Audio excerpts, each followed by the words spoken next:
Dear listeners, thank you for joining us on our voyage into Homer's Odyssey. You're listening to The Lotus Eaters, a 12-part series on Homer's Odyssey that was funded by our generous supporters over at patreon.com. It's because of that support that we're able to release this series for everyone. If you'd like to join them in supporting us, please head over to patreon.com/verybadwizards. One of the benefits will be that you'd get access to all of the Lotus Eaters at once rather than having to wait every week for a new episode to drop. But you'd also get access to hundreds of hours of other bonus content, and Zeus would smile down upon you for your generosity in supporting us. So thank you for listening. Let's get to the episode.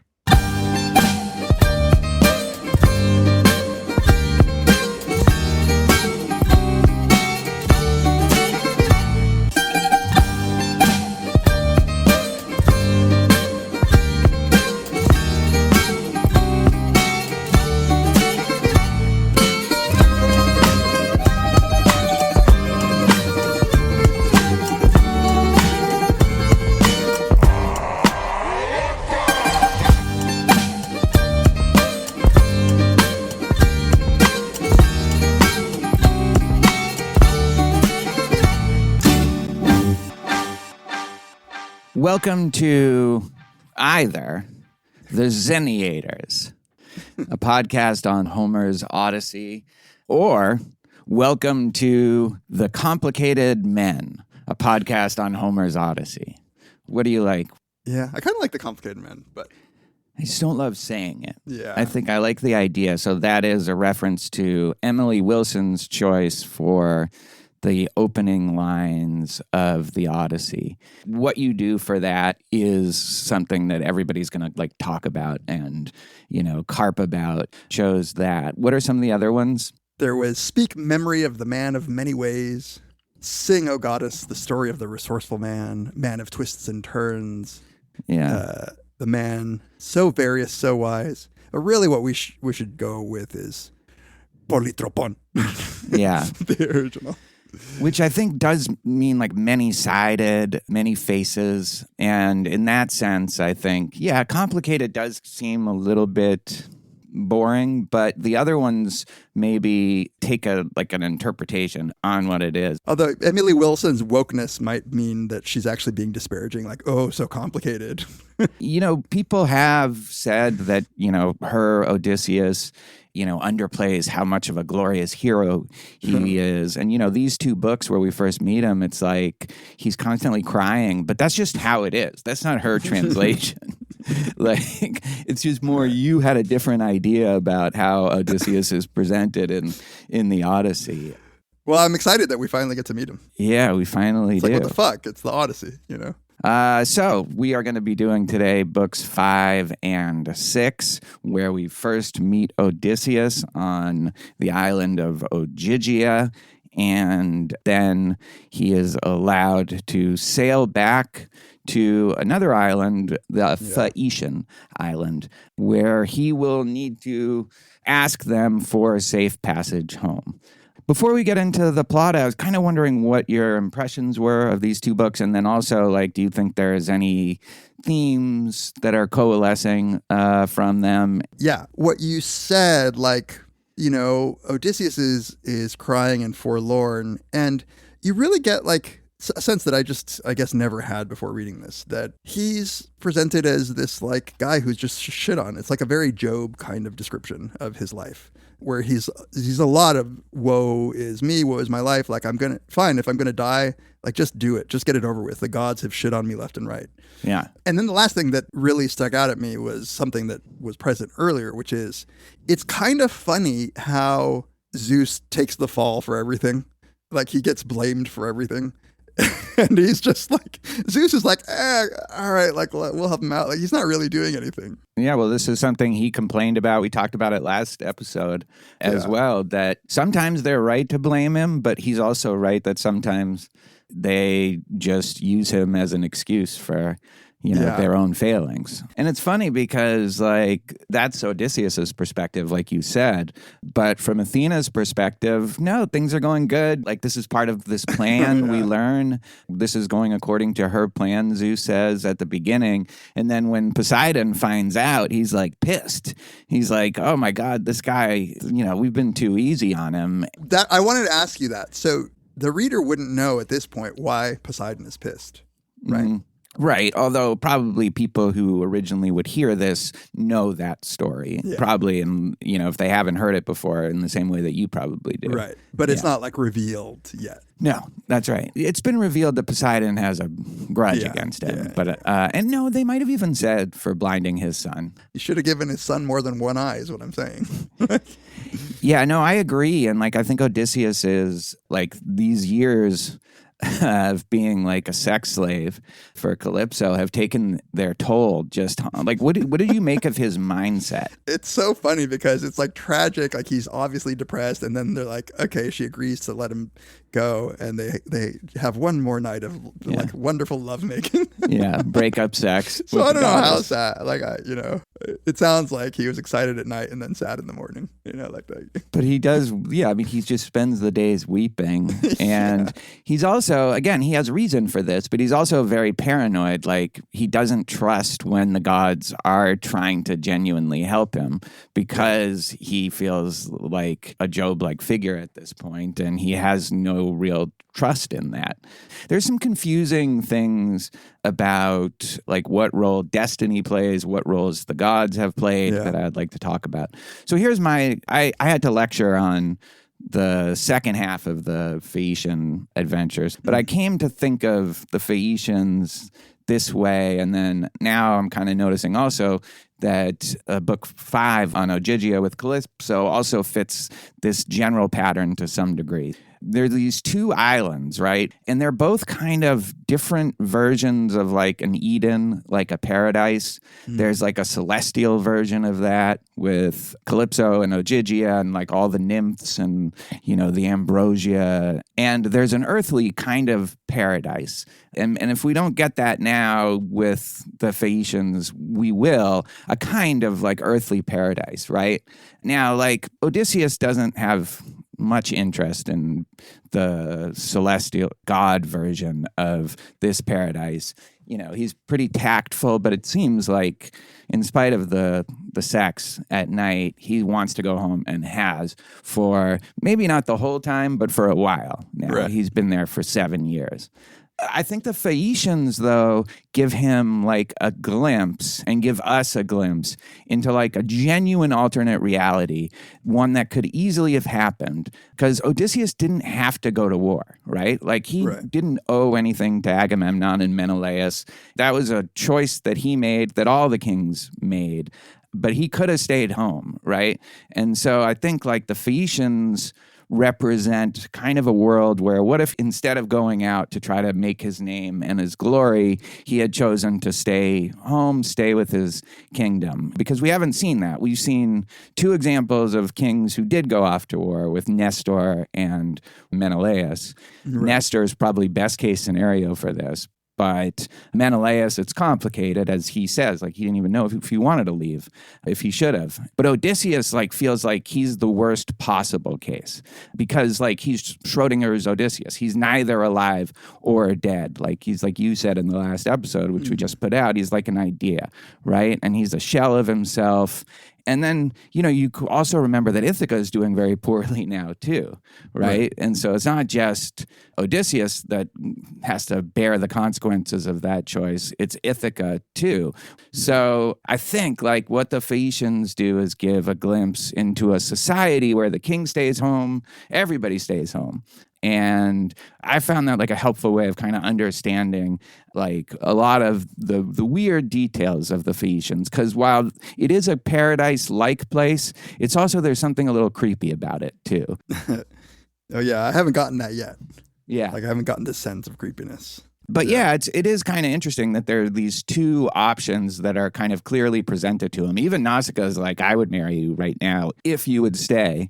Only if like someone like this would stay in the island, right? And same with Calypso. And neither of those things. He just wants to get back to Ithaca, which is not a paradise, but it could have been maybe if he had stayed. Yeah.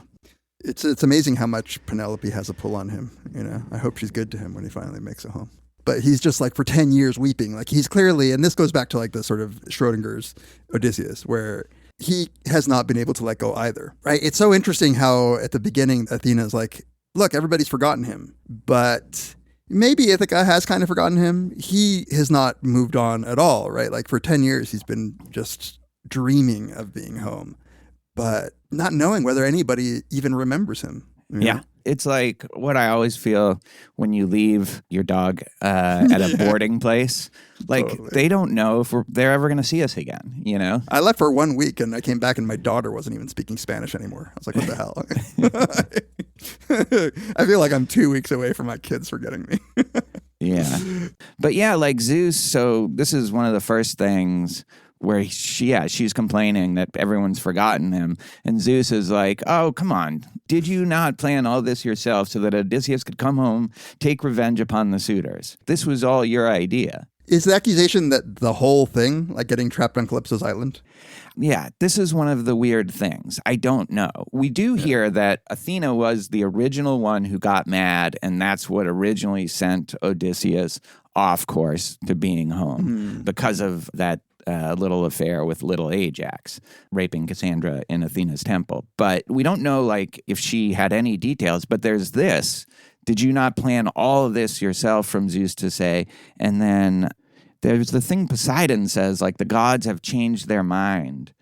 Do you remember that when he first sees Odysseus on the ship? He shook his head and told himself, this is outrageous.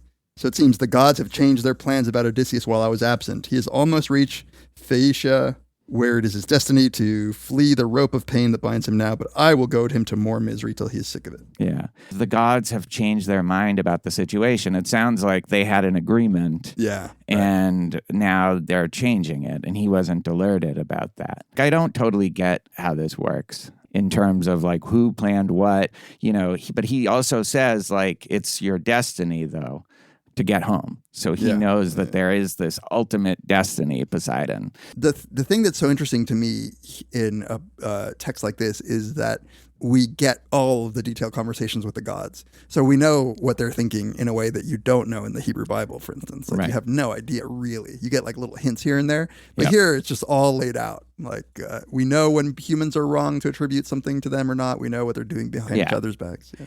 But it's still not like a really easy thing to figure out either, just because you can't totally trust them. You get a lot of conflicting reports. Yeah. I mean, as Odysseus says to Calypso, like, I don't know, you tell me that I could build a raft, but like, this just might be another one of your tricks. And she doesn't disagree. She's like, yeah, you know how this works, man. But no, I promise.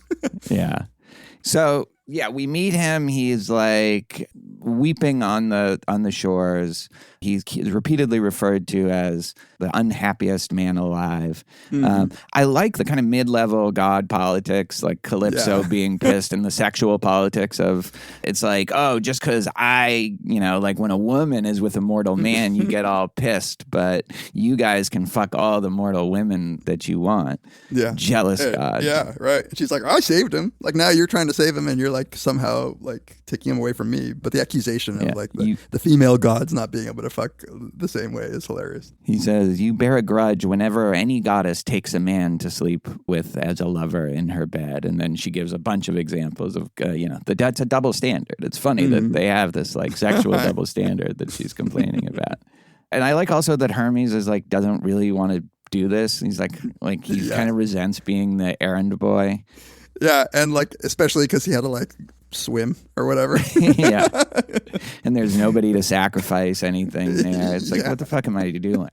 It's like he's just kind of grumbling the whole time, and he's just like very businesslike with Odysseus and Calypso. Hey, are we to understand that like if Odysseus were to choose to stay with Calypso, that he would like be kind of immortal, Yeah. No, I think not kind of, just like actually immortal.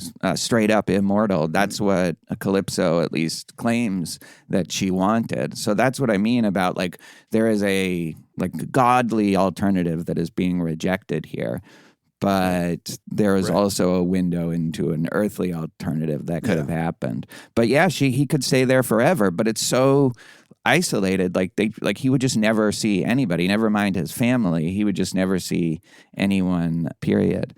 Yeah. I love how catty she is to Penelope. She's like, tell me I'm hotter. Yeah. You know I'm hotter, right? You would stay here with me and be immortal, though you might still wish to see that wife you always pine for. And anyway, I know my body is better than hers is. I'm taller, too. Mortals can never rival the immortals in beauty. And like here, Odysseus is being kind of tagged. This is a delicate situation. Yeah. So, and he says, I know my modest wife, Penelope, could never match your beauty. She is a human. You're deathless, ageless. But every day, I want to go back home. Yeah. The way that the humans have to be around the gods is like they're walking on eggshells. So this is one of the reasons why landing on the Phaeacian shore and seeing actual human beings felt like such a relief when I was reading it too, because it's not just that it's like a paradise or whatever. It's also just that like these are people that I can relate to. These are people who I don't have to like worry that much about their, the godly wrath and what's going on. And often you just get caught up in one of their rivalries. Yeah. Did you want to say anything about him building the boat? I could see you kind of geeking out about that. No, it was cool. My first thought was like, you're a god though. Can't you like help him out with this? Like, does he really need to do this all on his own? But I think he does, because like he needs to build himself back up a little bit and like kind of MacGyver himself. A boat is like, I think, a good way for him to do it. And then like the trip for the first like 18 days seems great. And I bet that's going to be so beautiful under the stars. Watching the Pleiades. Yeah. But then, Poseidon. Returning from the Ethiopians. Like, I don't know, what was he doing there? Among the Ethiopians? Why was he fucking with them?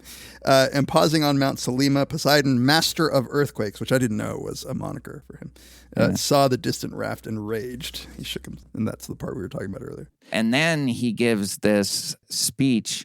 Once, Poseidon makes it like he's going to die now at sea, he says, more pain, how will it end? And then he starts talking about the people who died at Troy. And he says, those Greeks were lucky 3 and 4 times over who died upon the plain of Troy to help the sons of Atreus. I wish I had died that same day the mass of Trojans hurled their bronze-tipped spears at me around the corpse of Peleus' son, which is Achilles. I would have had a funeral and honor from the Greeks, but now I have to die this cruel death. Like, that's a big thing. Like, if you don't get a proper burial, it's like you're going to be forgotten, or at least that's how he thinks. To die like Achilles, he's saying, I wish I had just done that, and then I would be honored. And this is an interesting little passage, first to just get a sense of his state of mind as Schrodinger's Odysseus, like how that seems to him to be the worst possible fate, being neither alive nor dead.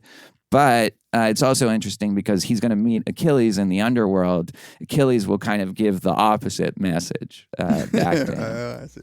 Yeah. Yeah, it just reads of survivor's guilt too.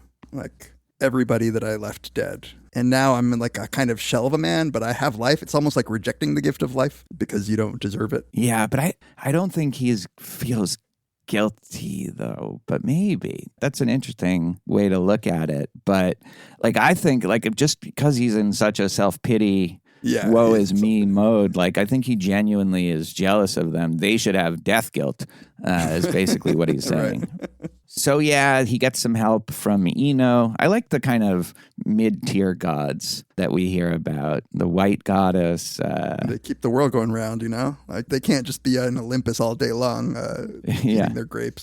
Exactly. And he's very paranoid. Just because you're paranoid, it doesn't mean that somebody isn't really out to get you. Because he is paranoid, but also sometimes they are out to get him. But not in the case of Ino. And Ino is able to tell him how to get to shore. Right. And Athena steps in and like dies down the winds. Yeah. It's interesting. When she chooses to intervene and when she doesn't is definitely an interesting thing. Like sometimes she really does allow him to fend for himself. Yeah. And finally, he hits land, and there's a few of these kind of famous Homeric similes. Here's an example of that. As when a father lies sick and weak for many days, tormented by some cruel spirit, till at last the gods restore him back to life, his children feel great joy. Odysseus felt the same joy when he saw land. So it's like, and you can relate to this all too well, yeah. Like when you're really sick, and then when you finally get better, how you feel like that first couple days. It's just like, yeah. You really can feel the relief the way that this is told. Yeah. And then when he's concealed in the leaves naked, as when a man who lives out on a lonely farm that has no neighbors buries a glowing torch inside black embers to save the seed of the fire and keep a source, so Odysseus was concealed in the leaves. So he's like that little ember that you can come back to and start the fire again. Like they're really good, these things. Yeah. I just love that imagery too. Just like, and Athena lets sleep come over him. And just like for the first time, he sleeps. Yeah. A sleep of like freedom, you know? Yeah. Like, it doesn't even matter what happens next. I mean, it does, but you know what I mean? Like he's touched land.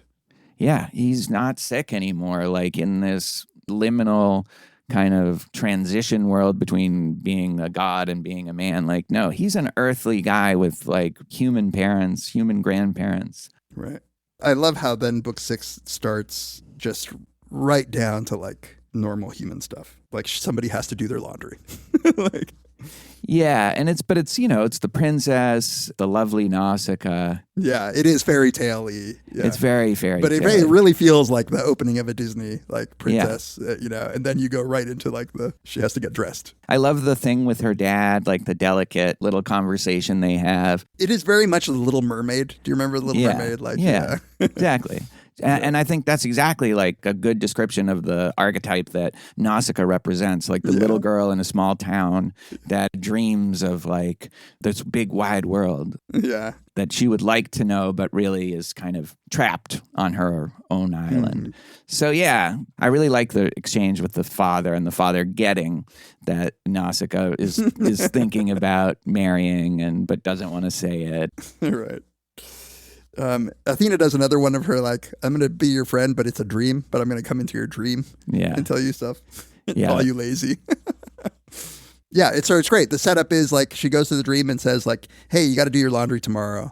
This is all so that she'll find Odysseus. It's a nice little setup. Yeah. They're going to all these machinations. Like, isn't there like a more straightforward way to get... But it's like they're really like a cat playing with the mouse, these gods, the way that they're doing this. And I think that they will help the hero if they think the hero is worth it, like that they're doing their part. And if they're not, then, you know, like they'll hang back. So I think like part of their job is to build the character of the humans in the ways that, you know, they want. That's interesting. Is that like an explicit thing about the god? Like I always thought of them as being capricious and kind of cruel in their way, but like, is there a sense that they're trying to improve? So, I mean, that's a good question to keep in mind as we get into the book, and we'll see the things Athena does and doesn't do for Odysseus. But there is a couple times where that exact question is like made explicit. Okay. Yeah. Right. Because like I think going into it, I would be just thinking, well, his character does improve, but that's because he's had to put up with this shit. Like in the same way that your character might improve at having to put up with anything. But I think like he's broken down on Calypso's island. He's not like, oh, this has turned me into a lean, ascetic like warrior. No, he's just like sobbing and crying and like hand shy of anyone like offering to help him that he thinks might actually be trying to do yet another cock tease of being able to go home, and instead he has to suffer for years and years. Because I do think the gods do this. They have these projects. Like I think Odysseus is a pet project to some degree of Athena's, but then also they kind of forget about them because, as we've said, like they're immortal. Right. I love the scene with Nausicaa and the girls because this is where it turns from Disney movie to like a porn scene that's a parody of a Disney movie. But it says the girls brought out the laundry from the cart and brought it to the washing pools and trod it competing with each other. So they're just all in the, splashing each other and bathing and rubbing themselves with olive oil. Yeah, and then it says, and then when they were gone, they spread the clothes along the shore. They bathed and rubbed themselves with olive oil. And then they sat at the riverbank and ate and waited for the sun to dry the clothes. So you kind of think, it's like, good Lord. As I was reading this, I was like, oh, God, please don't tell me that they were like 14. Because it's probably what they Yeah, I think of her as 18. Yeah, good. I like how they play ball, like they know ball. Like they took off their headscarves to play ball. Yeah, they're ball knowers. But Nausicaa is the prettiest. So it's an awkward situation for Odysseus, and I think he handles this well. Yeah, his choosing not to touch her was a great choice. Yes, in the way he describes that. Yeah. I think Nausicaa has a Dorothy quality to her, Wizard of Oz, because she does kind of see this wide world, somewhere over the rainbow, but it is inaccessible to her. Right. So the Phaeacians, they're not thought to be a real group of people. Yeah. But it says they used to live in Hyperia, but then they moved over to this Scheria, I think. Scheria. Scheria. And so they are kind of isolated because it's far away. Yeah. And they're well known for transporting people places. They're seafaring. Yeah, elements. They have magical ships that can get people everywhere really fast, but they always come back. Interesting. I was trying to see if there was anything like the Phoenicians would have been a well-known seafaring people at the time. But they're mentioned later in the book. As the Phoenicians are actually? Yeah, the Phoenicians. Yeah. So it's another one of those mentor-mentees things where it's just hopeless to try to keep track of all this. And Odysseus is naked. He has to cover his man parts. Just as a mountain lion trusts its strength, and beaten by the rain and wind, its eyes burn bright as it attacks the cows or sheep, or wild deer, and hunger drives it on to try the sturdy pens of sheep, so need impelled Odysseus to come upon the girls with pretty hair, though he was naked. These similes are good. Yeah. I was trying to figure out what that means. I understand it at least to be... He's just so drawn by other actual human beings at this point. That, despite being naked and the impropriety of the situation, these are young girls potentially naked themselves. Yeah. He can't help himself, but he needs to reach out to them. Yeah, he's starving to death, so he has to do something that, it's like a last gasp effort, because this is a connection to humanity. It's a little bit off, at least as I read them, but it's way closer to the human and to his home and what he recognizes than Calypso's island. And so it's crazy to go up to 18-year-old girls naked, just this savage, but he has no other choice. Right. There is something specific about what the sense of relief I think is with other human beings. And it strikes me that it really is something like the psychology of other human beings is kind of predictable if you're a human being.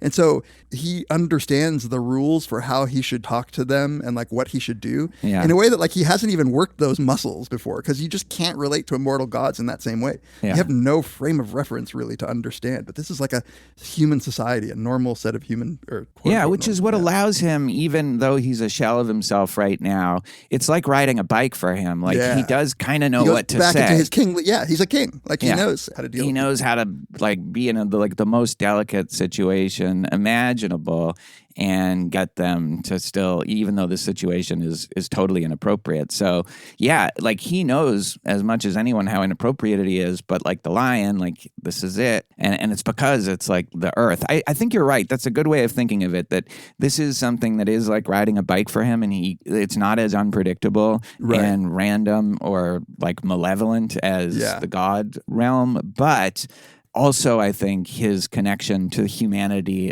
earthly humanity, is more visceral. And so it's it's primal, his need to get there as well. Yeah, I'm just going to read a little bit of it because I found this passage to be so nice. So when he decides that the girl might be alarmed at being touched, he decides to speak to her without touching her. His words were calculated flattery.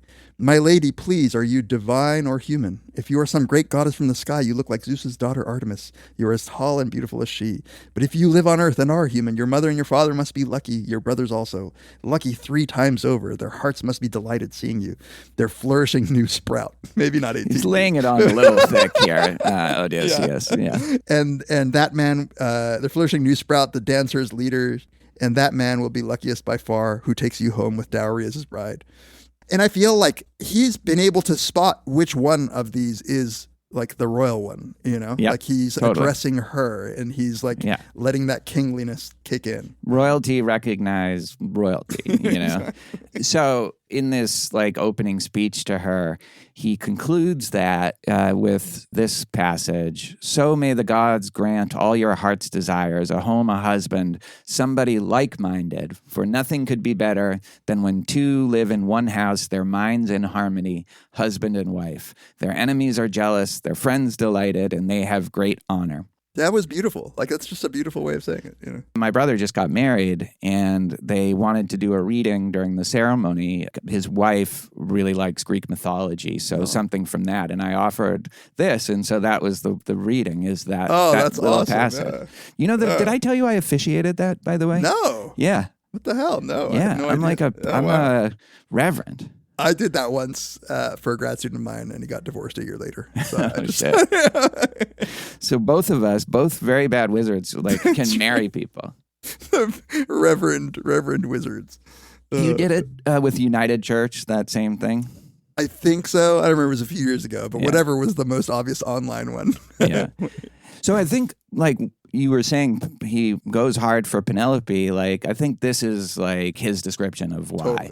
Like somebody like-minded, their minds in harmony. And then the white-armed Nausicaa replies, well, stranger, you seem a brave and clever man. You know that Zeus apportions happiness to people, to good and bad, each one as he decides. Your troubles come from him, and you must bear them. But since you have arrived here in our land, you will not lack for clothes or anything a person needs in times of desperation. Another Xenia. Yep. Yeah. I will show you the town. The people here are called Phaeacians, and I am the daughter of the great king, Alcinous. Is that? I sometimes say Alcinous. It's like Kareem's original name.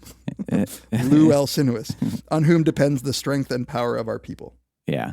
So I think you get a little sense of the Phaeacians from what she says. So all the other girls, her friends, are like, whee, they're just kind of giggling and scared, and they're kind of running away. And then she says, why are you running from this man? Do you believe he is an enemy? No living person ever born could come to our Phaeacia with a hostile mind, since we are much beloved by the gods. Our island is remote, washed round by a sea. We have no human contact. This is what I mean, where it's not quite to humanity yet. We have no human contact, but this man is lost, poor thing. We must look after him. All foreigners and beggars come from Zeus. Any act of kindness is a blessing. So you really get a sense of where they are from this. And then, so there's one other passage to this effect where she says, I hope I get a man like this as a husband, a man that lives here and would like to stay. You know, that's not normal. That usually the queens will go off and live on the island of the king, but that's clearly not an option. That's why I think The Little Mermaid is the perfect example. It's ultimately she's supposed to stay under the sea. Right. And it is kind of cool that whatever young 18-year-old Nausicaa is also so eloquent and that kicks in her hospitality. The good breeding shows. Exactly. Yeah. Exactly. So one thing that's kind of interesting about her instructions, well, first of all, you get a sense of the guys in town. Yeah, gotta be salty. Who's this motherfucker? You know, the new kid from New York comes to the small town, and now the prettiest girl in school is totally. And they're like, who's this motherfucker? We kick his ass. Trying to get at her for years. Yeah. What she says to him is, yes, my father, he's the king, the great glorious king. Walk right by him, go to my mom, Arete, and if you can get her on your side, then you're good. That was fascinating to me. Yeah. Go straight to her, and what does she say? Hug her legs. Yeah, she says, my father has a throne next to hers. He sits and sips his wine, just like I God. But pass him by. Embrace my mother's knees to supplicate. If you do this, you quickly will reach your home, however far it is, in happiness. If she's good to you and looks upon you kindly in her heart, you can be sure about getting to your house, back to your family and native land. I don't know what to make of that. Like, it's the implication is like she really runs things, you know? Yeah, right. She's the guy behind the guy. The matriarch. Yet another maybe uncanny. Yeah. Yeah, you're right. This place is the halfway house to humanity, you know? That's a great way of describing it. I also think it's like a good example of the way they all meet each other and the way they kind of interbreed and travel. Like, if you don't do that, this is what you get. But if you do that, if you do like venture out in search of wealth and adventure and glory, like you can get fucked too. You can get killed, or you can get in this like purgatory between death and life and gods and mortals. So be careful out there. Yeah, the human condition. We didn't talk about this earlier, but it's like at the beginning, Zeus is like, okay, and when I bring him back, like I'm going to give him all this treasure, like even more than he would have had coming straight back from Troy. Yeah, it's like I'll make it up to him. But it's like they don't get that the most precious thing is actually getting to live your life. You know? Yeah, it's just like Job when he's like, oh, don't worry, I'll give him double, like even though his kids are dead now. Totally, right. I think, it's because they don't understand like opportunity costs for like time, you know? Right. And so this ends with like, there's a sanctuary to Athena there on that island. Yeah. And Odysseus goes and he prays to her. Like, this is just random. But I was thinking to myself, like, yeah, how much of the Greek world, like how much of them all knew of the same gods? And like, could you just count on you land in an island and they're going to have like a temple to Athena? Well, so the next two books are just him on Phaeacian Island trying to negotiate a deal for him to get home. But then after that, he's going to tell about his adventures. And one of the most famous ones is him going to the Cyclops Island. Yeah. And one of the reasons he wants to go there is because he's heard they don't like follow the rules like everybody else. And he's so curious about that. And specifically, they don't follow the Zinnia rules, he's heard. And so he wants to go test that out. This is a flashback story? Yeah. So the books 9 through 12 are a flashback like previously in Odysseus's life, starting from the end of the Trojan War and going till where we meet him in book 5. Yeah. Those 4 books are the stories, and it's wild. That's where he goes to the land of the dead, the Cyclops, the Sirens, all the shit that you've heard of pretty much takes place in those books. Yeah. Oh, cool. Excited. Yeah. All right, any final thoughts on this episode? No, like I said, it was too short. I'm eager to read more, and now I'm fascinated by the Phaeacians. Yeah. Now, like, I want to... You can definitely just read it and not, like, pay any attention to, like, the little details that are kind of off about them. Yeah. Yeah, it's cool. All right. Maybe the last thing is when he prays to Athena, she says, Athena heard him but did not yet appear to him, respecting her own uncle in his fury against Odysseus till he reached home. It's like, yes, sometimes you respect... Yeah. And it's like politics. It is like, okay, like we can piss him off, but not too much. And I sometimes my interpretation of fate is that it is just this very like tenuous compromise among all the different competing interests of the gods. And it gives them some kind of way of negotiating that, getting past their own, right. That's what you, like, I think you even started our whole discussion of, episode 1. Talking about what is this relationship between fate and the will of the gods. Yeah. And like, that's just to me, what's like the central puzzle in trying to understand what's going on. And like, I'm very curious. I know it's not the point of the book, but it's just like, are they saying fate as just whatever I do must have been fate? But obviously not, right? Sometimes because they're respecting like Poseidon says where it's his destiny to get shipped back to Ithaca if he gets to the Phaeacians. So that he seems to accept, but then he's also pissed that he's here at all. So maybe he wanted him to have to stay longer, or maybe he thought, I could get away with this. If they just forget about him a little bit more, then I'll win. I don't know. Yeah. So, yeah. There's one point in the Iliad where Zeus actually goes to like a scale, like some cosmic scale where fates are supposed to be decided, and gets information. So a little Minority Report like, and now he's like, all right, I guess we got to do this, you know? But that's the only time they really literalize this stuff. Usually it's just people making illusions, and you have to put together what is real about that, what isn't, what is metaphorical. At some point, we should talk about like more metaphorical readings of the gods. Yeah, I mean, and of the whole story. Like, you can't help but think of the obviously, we did a whole episode on the hero's journey, and this is like the hero's journey quintessentially. Yeah. But it's like, even when we were talking about Odysseus being broken down, it's like this is the kind of thing that is just like a common way of describing your own psychological journey. Like, you have to be broken down in order to grow. It's like the shipwreck metaphor where, you know. Yeah, it's not clear that you had to be broken down maybe as much as Odysseus was, but maybe he did in order to truly get home. You know, like that's a really key question, I think. So, and what is home, Tamler? What is home? This is, you know, like a huge, obvious inspiration on Twin Peaks: The Return, which, of course, ends in Odessa. Odessa, Texas. Yeah, I hadn't even thought about Odessa being the Odyssey. Yeah. Obviously. Yeah. And so he's taking Laura home. Yeah. You know? So, yeah. Spoiler alert.